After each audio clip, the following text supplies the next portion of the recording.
Dois. Olá, gente! Estamos começando mais um Pode Dizer, numa sexta-feira nublada. Como Mas sempre, tudo bem, né? como sempre. Toda sexta-feira o tempo está assim. Eu sou a Lídia Góes, para quem não me conhece, e hoje estou na companhia da Aline Barbosa. Oiê! Muito feliz de estar aqui com a minha amiguinha hoje. E lembrando vocês, gravamos em Canoas, no OT Play Studio. E se você tem uma ideia de criar algum conteúdo no audiovisual, entre em contato aqui na descrição do vídeo. Tem já os dados, entre em contato com o Vanderlei Dutra para poder tirar essa ideia do papel e também vir aqui gravar e criar o seu projeto. E hoje estamos recebendo uma pessoa muito especial. Eu estou até emocionada porque a gente tem uma história bonita, né? E vou apresentá-la e vocês vão ver quem é que está com a gente hoje. Educadora financeira, contadora, administradora, mestre em sociologia e também sócio fundadora do Instituto Estrela Preta. Palestrou no YouTube Black, Congresso de Mulheres Empreendedoras do Rio Grande do Sul. Participou do programa Afrolab para Elas na Feira Preta, no podcast Pepé Cansada, que é uma das nossas inspirações. Programa Encontro com Fátima Bernardes. Além de várias matérias em sites como UOL, CNN, Revista Raça e Glamour. Ufa! A dona desse currículo admirável é Dina Prates. Bem-vinda ao Pode Dizer. Olá, gurias. Olá. Boa tarde, muito obrigada pelo convite. Tô tão animada de estar aqui com vocês hoje. Ai, a gente tava assim, ó, ansiosíssima, né? As gurias também queriam muito estar aqui, a Paula e a Gina, mas não puderam estar. E a gente assim, ó, a gente tava muito ansiosa, né, Lídia? Muito ansiosa, porque temos muita coisa para ouvir da senhora, estamos curiosíssimos para saber quem é Dina Prates, além das finanças, né? Nos conta como é essa mulher que a gente conhece ali falando de dinheiro, nos ensinando a cuidar do nosso dinheiro. Quem é? Então, eu acho que essa pergunta é desafiadora, quando eu fiquei pensando assim, quem é a Dina, né? Eu sou muitas coisas, eu costumo dizer assim, né? E eu uso muito o slogan no meu trabalho, sonhadora na prática, né? E esse sonhadora me define Dina pessoa física também. Eu acho que desde pequenininha eu sempre fui uma criança que... Sabe aquela criança do porquê, do porquê, do porquê, do porquê, do porquê? Sim. Eu sempre fui a criança... Uma dessa em casa. Eu sempre fui a criança do porquê, querendo saber tudo, assim. Então, eu sou uma pessoa muito curiosa, assim, né? Muito questionadora, que questiona tudo, que questiona a estrutura. E que tá sempre querendo mais, assim, né? Sempre querendo ir muito além, assim, tipo... Dou um passo, tá, beleza, dei esse passo, agora eu quero mais. Então, quem é a Dina por trás das finanças? A Dina é uma sonhadora que sonha em viajar pelo mundo, ter um barco, que adora um bom samba, que ama a praia, ama sol, que odeia frio, que já foi pipoqueira antes de tudo, ter todo esse currículo que as pessoas hoje olham, né? Muito antes disso, eu fazia trufas, eu era trufeira, fazia trufa para vender, eu fui pipoqueira, eu fiz milhões de outras coisas, sou filha também, filha da Dona Rosa e do seu Dino, que já fez a sua passagem, sou madrinha, enfim, né, é um mundo de possibilidades para além das finanças, assim. Não à toa tem um currículo tão admirável, porque tu continuou fazendo muitas coisas, Exatamente. Né? Não parou no caminho, né? E então, Dina, para pessoas negras, né, principalmente nós mulheres, falar em dinheiro é algo incomum, né, difícil, digo por mim. Né? A gente Também, não foi ensinado né? a cuidar do dinheiro, E isso te motivou a levar conhecimento para essas pessoas?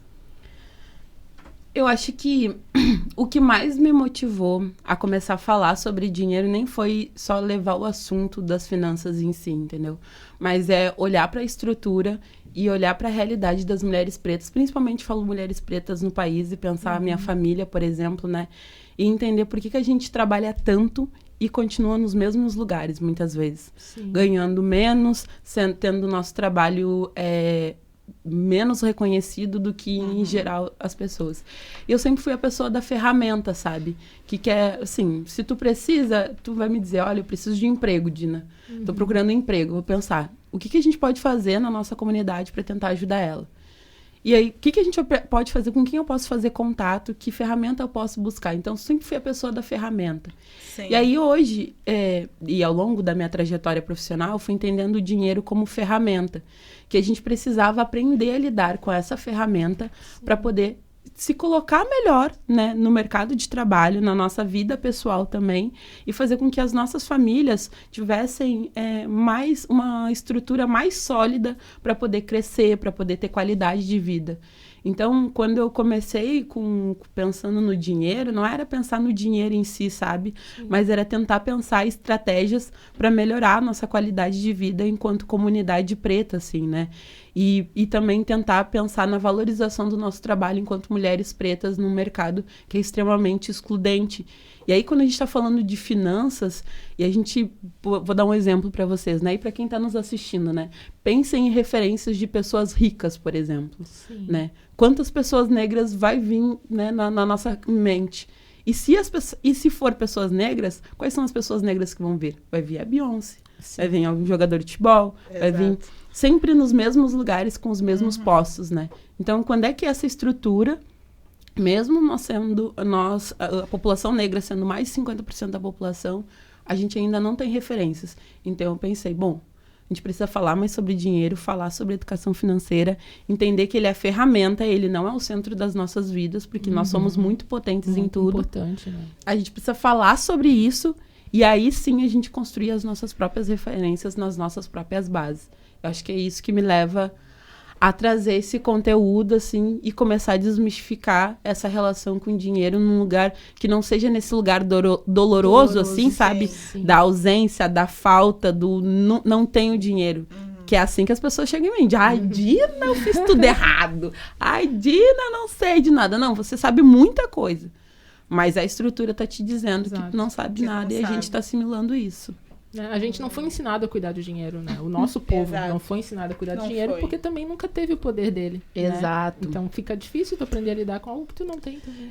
E durante, e se a gente for parar para pensar, a história do povo negro no Brasil, né? Nós chegamos no Brasil, os povos africanos chegam na condição de escravizados. Tem um apagamento da nossa história, tem um apagamento das nossas riquezas, né? Dessas referências de riqueza que o continente africano não é miséria e só pobreza da forma como a mídia apresenta. Sim. Então, se tu não constrói a tua própria referência ancestral, entendendo que tu tem poder, por exemplo, né? Quando a gente vai estar nessa condição de explorado, a gente não vai conseguir resgatar esse conhecimento e essa relação, né, que pode ser poderosa, né? E eu acho que a gente não aprendeu a lidar com dinheiro, mas eu sempre faço a pergunta, né? Bom, numa estrutura extremamente racista, elitista, machista, sexista e com tudo que a gente conhece, com todas as explorações que a gente viveu, como que todas nós estamos aqui hoje? O que deu certo? Será que realmente a gente não sabia? Será que a gente realmente não tinha? Ou a estrutura continua pintando esse lugar para nós, sabe? Verdade. É bem aquilo que tá ali enraizado, né? Na nossa mente também. Porque eu vejo muito assim, ó. Eu sou formada como professora, tá? Mas, enfim, eu me formei como professora, não porque eu tinha aquele sonho, quero ser professora, não. Eu me formei como professora porque quando eu tava no ensino médio, eu tava, na verdade, na 8ª série, né? E a minha avó e a minha mãe falaram pra mim, tu tem que ser alguém, né? Tu tem que ser diferente do que a gente foi. Então, tu vai fazer a prova para entrar no magistério para ser professor, né? Porque daí a minha avó, como sempre trabalhou em escola, que a minha avó era merendeira, né? Foi a vida inteira merendeira numa escola, ali na Escola Santa Rosa. Então, eu cresci dentro da escola ali com ela, né? Porque eu ajudava ela, sabe? Ali, enfim. Para ela até talvez significasse uma vitória te ver como professora. Exatamente, exatamente. Ela via como professor, nossa, era, sabe? O auge, né? Então, eu aceitei aquilo, não, tá bom. E eu estudei para aquilo ali, me formei como professora porque elas queriam. Depois entrei na faculdade, né? Porque elas queriam que eu fizesse aquilo. Só que não era o que eu gostava de fazer, né? Não era. Isso aqui, só ao longo dos anos que eu fui percebendo isso, que fui me desconstruindo disso.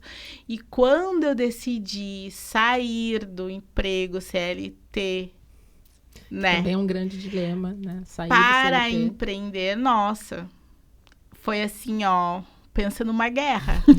Foi uma guerra. Como? Eu nunca vou me esquecer. Vai trocar o certo pelo duvidoso. Eu nunca vou me esquecer quando minha mãe falou assim, ó. Tu vai sair do SESI pra encher balão? Bem assim, ela me falou, eu... Vou! Sabe? Foi assim, olha... Foi difícil, mas, né, tamo aí, né, até hoje. Seguindo. Eu fiz um outro caminho, né, porque eu me formei em artes. E a contragosto da minha família também, porque duas coisas. Eu gostava muito de moda, eu queria estudar moda. Mas onde eu morava não tinha acesso a nenhum curso, faculdade, nada relacionado a isso. O que eu descobri com o tempo que era mais próximo do que eu queria fazer era artes. Me joguei no curso de artes, mas antes eu estava estudando para fazer engenharia, né? Eu queria engenharia química, que eu gostava muito e tal. E aí era a profissão que ia me dar dinheiro.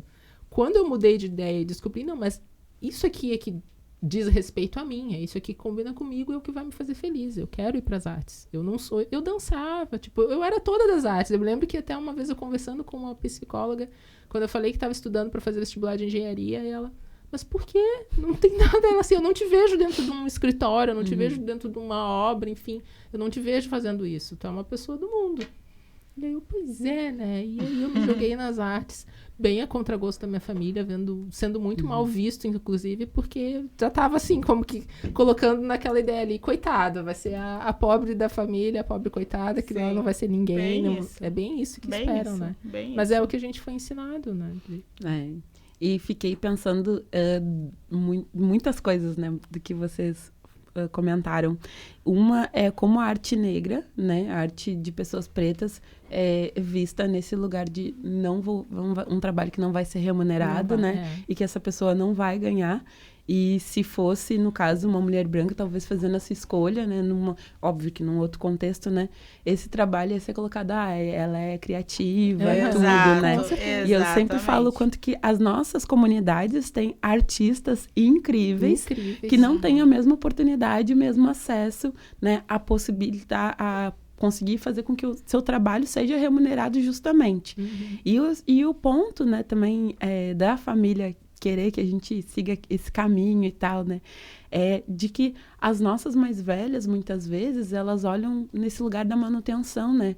Você precisa ter o que comer, você precisa poder pagar suas contas. Tem que ter aquilo certinho, né? Exato. Saber que no final do mês tu vai ter aquele valor. E, gurias, eu sempre conto isso. A minha mãe e a minha irmã, elas ficaram... acho que uns 2, 3 anos seguidos, me mandando concurso. Edital de concurso público. Ela vai começar depois, a trabalhar, de verdade. Tá, beleza, tu trabalha. Elas sabiam que eu trabalhava. E aí, um dia, eu tive um diálogo com a minha mãe, né? Eu falei assim, mãe, olha só. Quando é que eu te pedi algum valor, alguma coisa pra pagar algumas das minhas contas? E ela falou assim, tu sabe que eu sempre fui muito organizada, muito determinada. E a minha mãe sempre foi uma pessoa muito impulsionadora, mas era intuitivo dela. Achar que eu ainda pudesse, talvez, se eu precisasse, né? Sim. Porque a preocupação dela era a manutenção. E aí, o ponto do apagamento da história, que eu estava falando anteriormente, se a gente for parar para pensar, o trabalho autônomo, né, o trabalho empreendedor das mulheres negras no país é o que ergue muitas vezes as comunidades negras, Com né? certeza. Só que esse é um trabalho que é visto só como informal. Não é contabilizada a quantidade de dinheiro que essas mulheres movimentam dentro dessas comunidades, né? E a gente vai falar das mulheres do ganho, né? Desde o pós-abolição, né? O que era o trabalho do ganho? O que eram essas mulheres? A compra da alforria, a compra de patrimônio ao longo da história. Só que você continua não recebendo esse reconhecimento e isso não está em lugar nenhum. Quando a gente vai falar de afroempreendedorismo, a gente fala como se tivesse surgido, né, ontem. Há pouco tempo. Né? Mas enfim, já estou me abusando. Eu tô passando. Exatamente. Tá ótimo, mas é muito sobre isso. Mas já que estamos falando disso, né? Dinheiro é bom e a gente gosta e a gente merece também, né? Ainda vou acrescentar isso. A gente gosta e a gente merece. Mas como foi se posicionar nesse mercado financeiro que é o que a gente conhece, né? Majoritariamente ele é masculino, padrão, né? Naquele padrão homem, hétero, branco, cis. E tu encontrou alguma dificuldade de se posicionar, de conseguir, né, ganhar o teu espaço ali e ser vista como, sim, uma educadora financeira que entende de economia, que sabe o que está fazendo e que tem potencial, né? Como é que foi esse teu caminho? eu encontrei várias resistências e, de certa forma, eu digo que eu continuo encontrando, assim, né? No início da minha trajetória, eu comecei... Eu sempre tive um pensamento. Bom, eu quero ser uma mulher preta, falando de finanças a partir de uma perspectiva preta, mas que todo mundo entenda que eu estou falando para todo mundo. Porque o que o mercado costuma fazer com profissionais negros, né? Eles dizem que a gente só fala para pessoas negras. Exatamente. E aí, quando tem um evento do mercado financeiro, eles vão me chamar para estar no painel da diversidade, como se eu não pudesse estar no painel principal. E eu tenho que estar no painel da diversidade. A gente precisa discutir diversidade, Sim, mas falar também sobre pode representatividade, exato. Falar sobre construção de estrutura e representatividade é me colocar também no palco principal como porta-voz de um assunto que todas as pessoas vão entender, só que dando lugar para a minha perspectiva de trabalho. E aí, aconteceu um negócio muito louco, uma vez uma reportagem, que me colocaram que eu era especialista em educação financeira. Eu era mestra, ó, detalhe, eu era mestra em educação financeira para pessoas negras. E eu fiquei pensando assim, da onde meu currículo eles tiraram isso? E aí eu entrei em contato com a menina e ela falou assim, então, né, que a gente achou que tu falava de educação financeira para pessoas negras. Eu falei, não, vocês me chamaram para falar deste assunto. Se vocês me chamassem para falar sobre consumo, eu falaria também. E se tivesse aqui pessoas não negras, essas pessoas também teriam a noção. Então, eu comecei a tentar consolidar para mim a minha metodologia de trabalho, o meu posicionamento de falar de educação financeira comunitária, a partir dessa perspectiva preta, né? E falar que eu atendia todo mundo e que as pessoas entenderiam esse contexto. E foi desafiador, porque as pessoas... Tá, mas eu não entendi o que tu quis dizer. Quem não queria entender, no caso, né? Quem não queria entender, eu imagino também a dificuldade, né? Para pessoas não negras saber que está sendo, digamos, ensinado, né? Por alguém que eles não aceitam, não entendem, que tem conhecimento que eles não têm. Não, e uma mulher negra, mais jovem, muitas vezes, do que eles, porque o mercado financeiro é o mercado branco, de homens heterossexuais, homens cis, heterossexuais e mais velhos.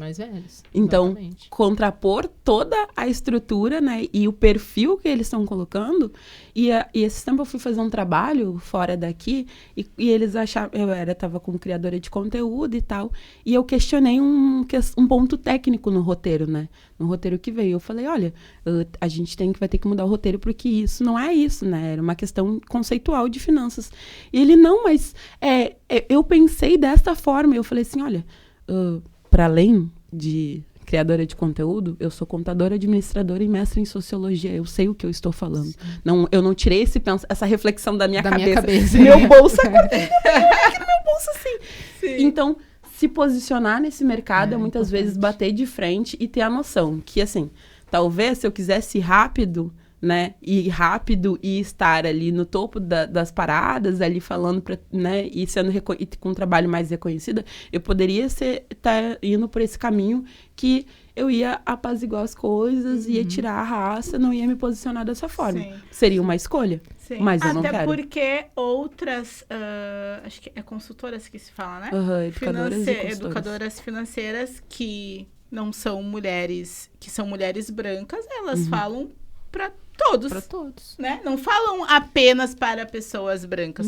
Elas falam para todos. Então, por que com a gente tem que ser diferente, contigo tem que fazer esse recorte, né? Mas eu acho que um pouco ainda encontra resistência, mas deu certo, sabe? Sim. Deu certo no sentido de que as pessoas que me chamam muitas vezes para falar, me chamam para dar uma entrevista, elas sabem que eu tenho um posicionamento político e tenho um posicionamento de uma consciência racial. E tu já tem autoridade nisso, né? Exato. E ao mesmo tempo elas sabem que elas podem me chamar e que eu vou falar do assunto, só que sempre com uma visão, um posicionamento crítico, porque eu não vou chegar lá e vou ignorar. Dina, fala sobre Auxílio Brasil ali e dizer, não, gente, é só tudo lindo, não existe, a gente não tá falando de miséria e pobreza e falando de pessoas que são atingidas, que são pessoas negras, né? Sim. Então, ainda é uma luta diária, gurias, e é uma luta interna minha também, né?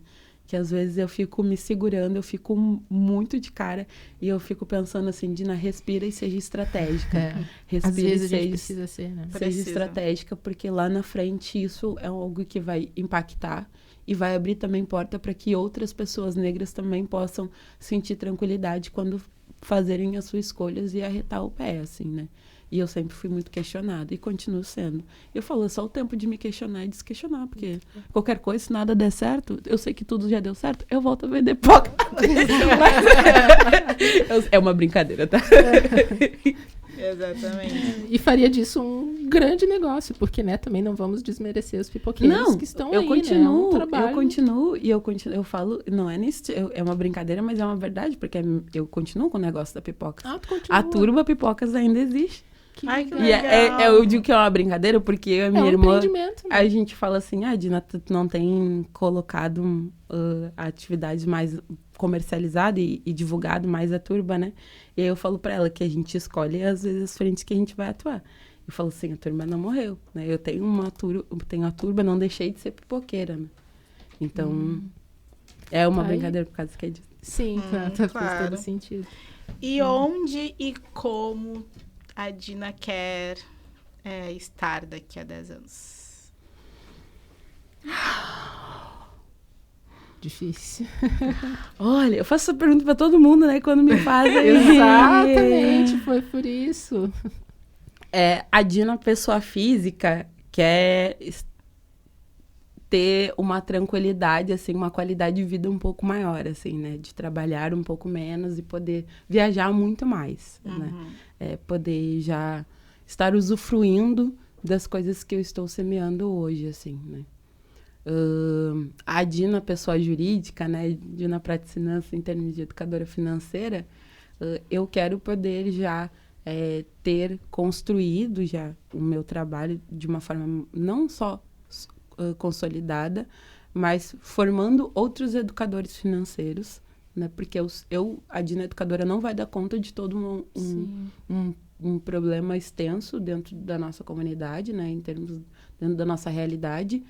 E quero poder expandir para não só dentro do Brasil, mas a minha ideia, meu sonho, né? E jogo muito para o universo, é poder fazer com que o meu trabalho chegue dentro do continente africano e que eu possa expandir com outros parceiros, outras filiais, né? De pessoas que vão levar essa metodologia de trabalho, essa metodologia de educação financeira para outros países. E aí entra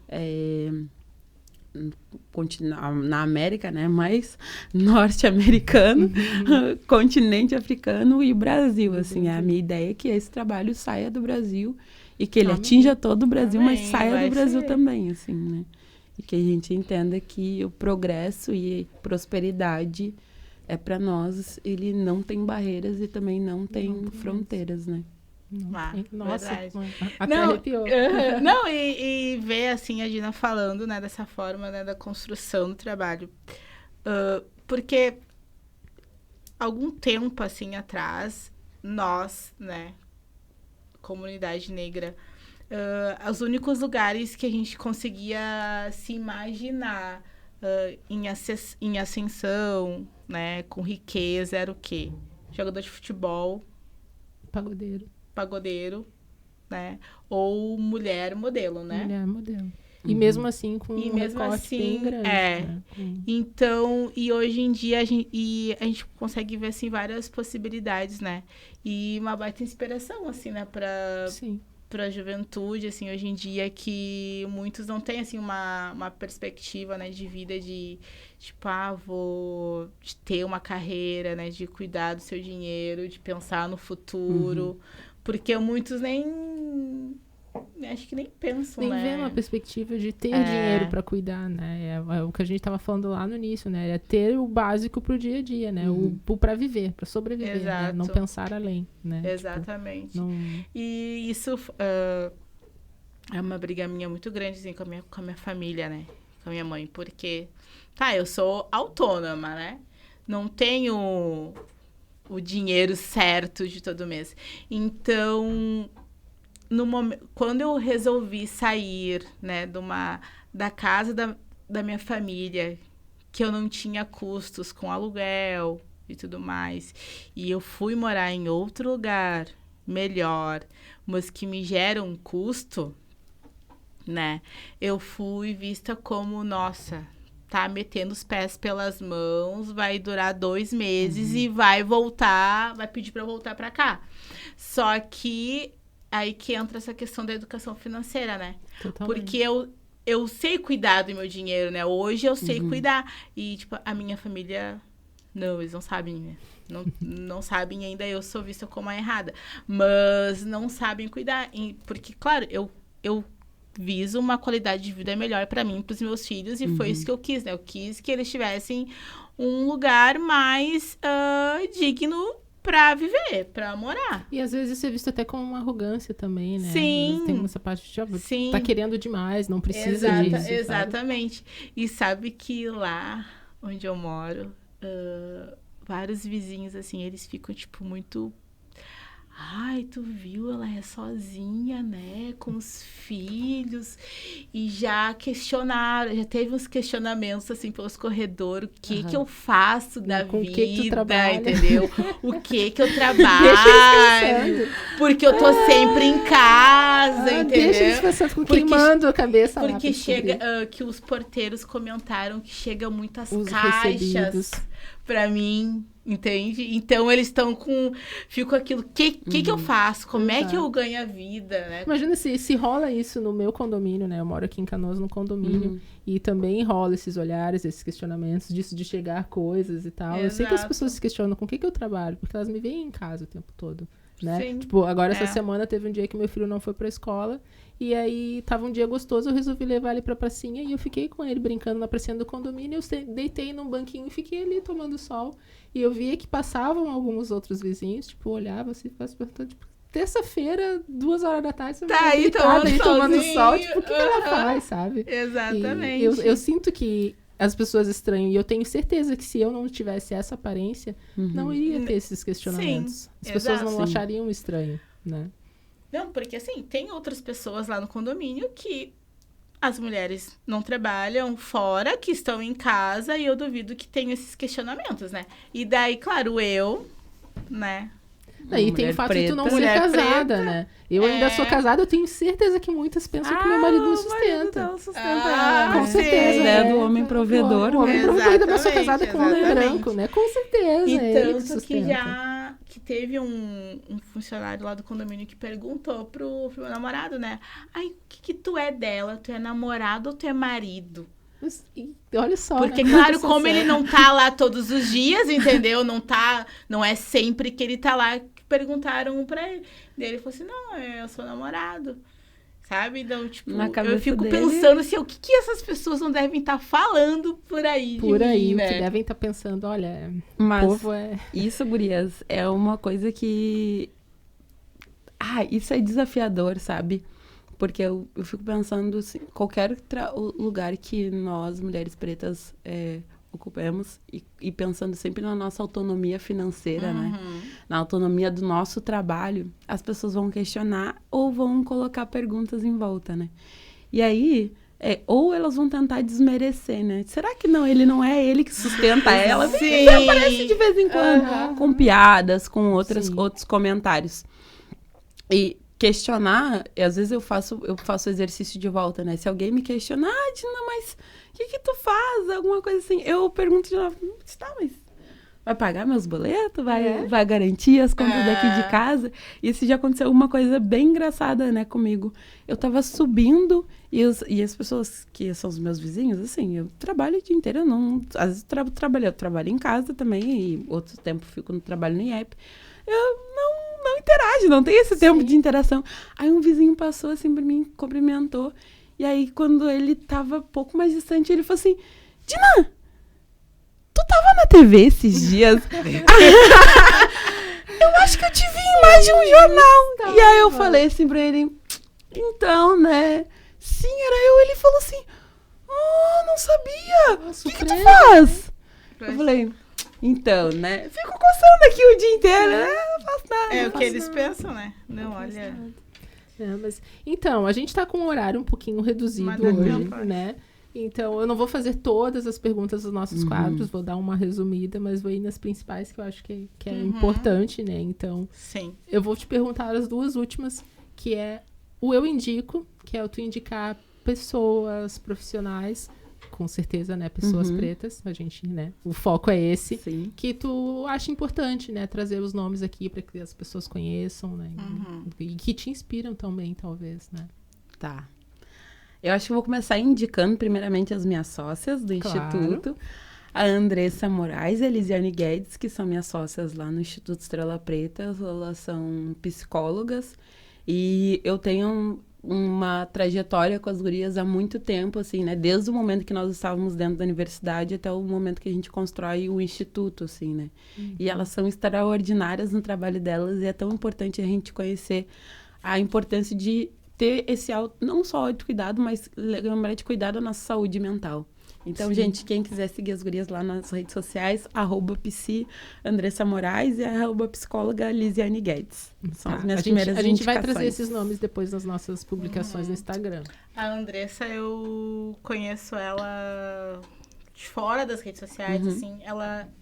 As minhas irmãs estudaram com ela no ensino fundamental, Que ensino legal. médio. É. E Me senti muito velha agora. É sobre isso, tá tudo bem. as minhas outras indicações. Primeiro eu vou indicar a Shanti, que inclusive esse casaco é dela. Shanti, A Shanti, maravilhosa, que faz ilustrações e também trabalha com vestuário. Eu sou apaixonada pelo trabalho dela. Aí, além da Shanti, vou indicar a Clichê Acessórios. Vocês podem acessar lá, que meu brinco é dela, maravilhosa. Ela não é daqui do Sul, mas vende para todo o Brasil. Ai, que legal. Outras pessoas. Mulheres empreendedoras maravilhosas. Todas mulheres Amando, né? empreendedoras Coisa boa. maravilhosas. Depois já vamos... Já vamos anotando E- esses nomes. De outras, e acho que é importante a gente falar de outras áreas, né? Que são importantes a gente falar de outras indicações, assim. E eu queria indicar das meninas do O Preta. Elas trabalham com comunicação e incentivam uma rede de empreendedoras negras. Elas têm uma comunidade, inclusive, no Facebook. E no Instagram tem um perfil lá que antes era o Preta Comprando de Preta. Que E legal. agora agora é o Preta, só o @ das gurias. E mais daqui do Sul também, eu acho que eu pouco falo nisso, né? Mas na minha dissertação de mestrado, eu fiz uma pesquisa sobre trajetórias de mulheres negras empreendedoras. E aí, dentro da minha pesquisa, eu fiz uma entrevista com a Onília, que tem a Econ Contábil, e também tem o bar Dona Laides, que fica lá em Viamão. Então, indicar o trabalho da Onília também. Contabilidade, que sempre me perguntam, gente, indicação de contadoras negras? Né? E sigam lá o trabalho da Onília. E também que fez parte da minha dissertação de mestrado, a Michele do Morena Sul, que também é lá de Porto Alegre. Hoje a Michele trabalha com vestuário, trabalha com laces, com cabelos. A Michele é maravilhosa. Inclusive, um beijo, Michele. Vou conhecer já. Não conhecia. Não conhecia não também. conhecia. E mais... Posso? Tem limite aqui? Pode, Eu posso ficar Pode. indicando todo mundo. Pode falar. E outra indicação é a D Farias Acessórios. A D, Sim, maravilhosa. Conheço ela. Maravilhosa. A D vende bolsas, acessórios. Ela é demais. Também foi uma das minhas entrevistadas. E Ela para é além de demais. entrevistadas, né?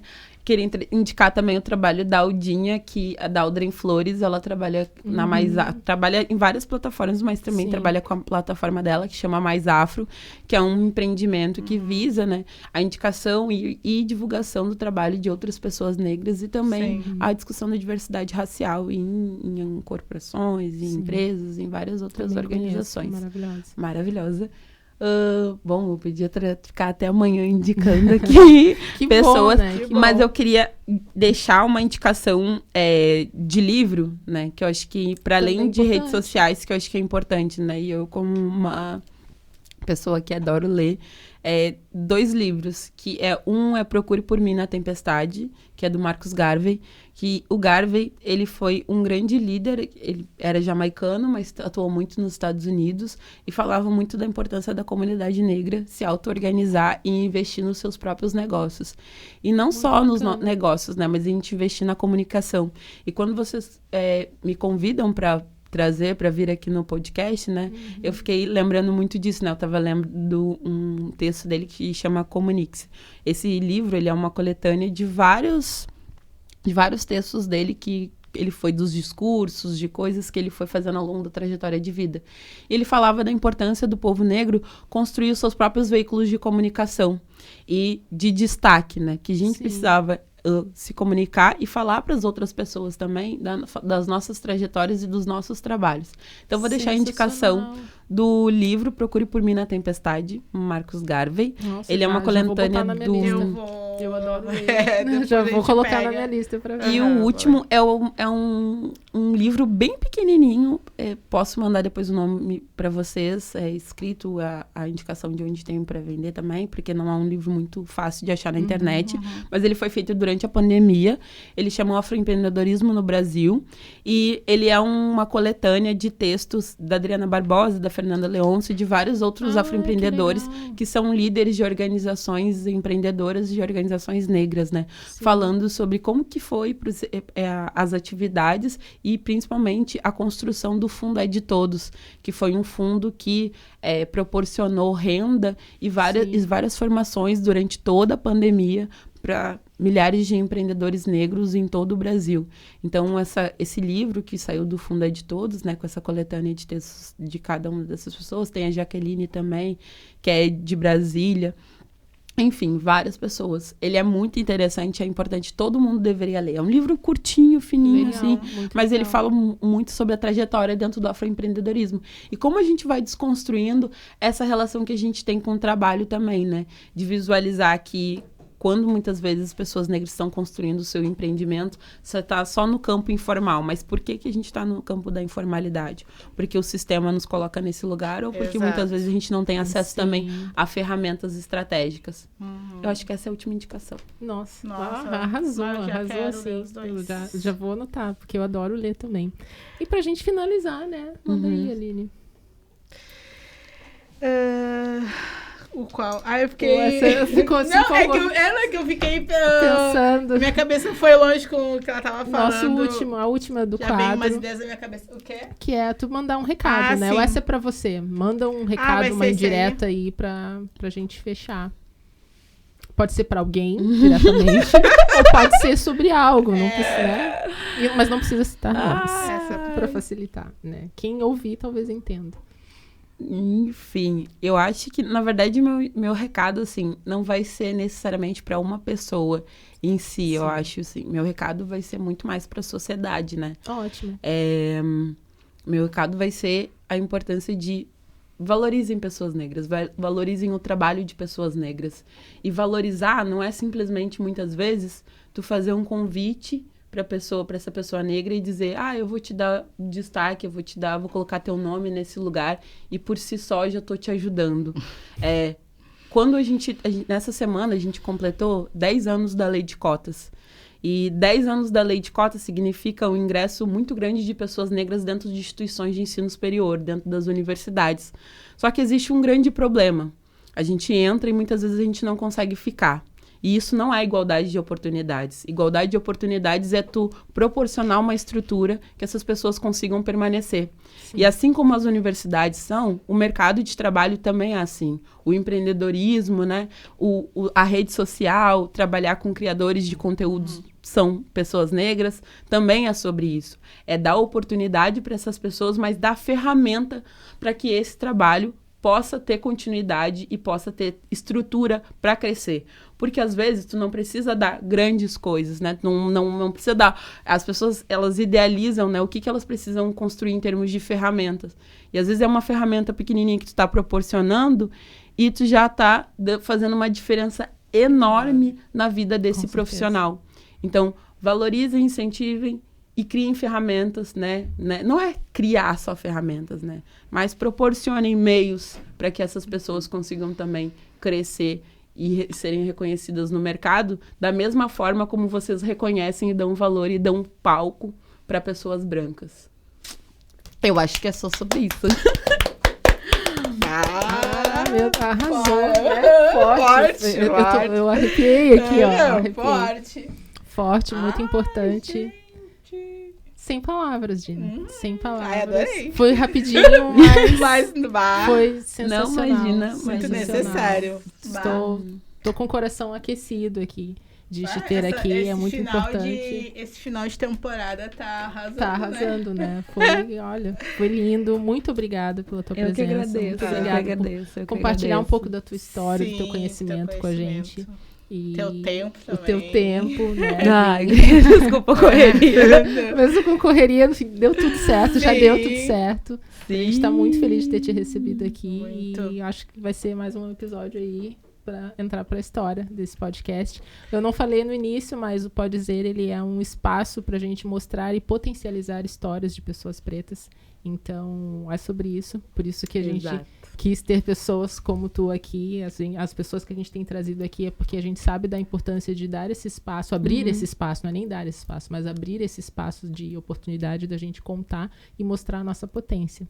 Então, sem palavras, muito, muito, muito obrigada. Sem palavras mesmo. Quer falar mais alguma coisa? Ah, e assim, né? Qual a tua idade, Dina? Preciso contar. Não, eu fiz 30 esse ano. Ai, novíssima. Novíssima. O neném. Mas enfim. Não, eu tô falando que eu sou velha, porque eu tenho 38, né? Menos. Não, achava que ela tinha Pois menos. é, eu também. Todo mundo fala isso. Achava que ela tinha menos. Eu tô beirando os 40, assim, então. Bom, eu vou fazer toda a minha família escutar esse podcast. Com certeza. Tá. Toda a minha família. E eu vou dizer que, assim, ó, hoje eu tenho 33 anos, mas se quando eu tinha lá os meus 18 anos eu tivesse escutado esse podcast, teria feito muita diferença na minha vida, né? Nossa, em vários sentidos, né? Em toda essa caminhada, eu acredito que se eu tivesse toda essa noção, né? E essa motivação, principalmente. Eu acho que hoje minha vida, digamos que eu não teria sofrido tanto, sabe? Teria passado teria sido não que teria sido mais fácil, mas menos sofrido, né? Essa é a palavra. É isso. Então tá, chegamos ao final de mais um episódio que foi incrível, foi lindo. Foi demais. Não esqueça de se inscrever no canal para você receber a notificação dos próximos episódios. Também ativa ali o sininho, curte, comenta, compartilha, envia para todo mundo. Nós também estamos disponíveis nas plataformas de áudio, Spotify. Amazon Music, esqueci, deu um plim. Amazon Music, Deezer e por aí vai. Nos ouça, sigam nas redes sociais. Sigam, nós vamos deixar também na descrição os @ nossos e da nossa convidada. Acompanhe também Dina Prates Finanças no Instagram. E bora aprender a cuidar do nosso dinheiro, porque dinheiro é bom, a gente gosta, a gente merece. Muito obrigada, Dina. Obrigada. Tchau, até o próximo episódio, pessoal.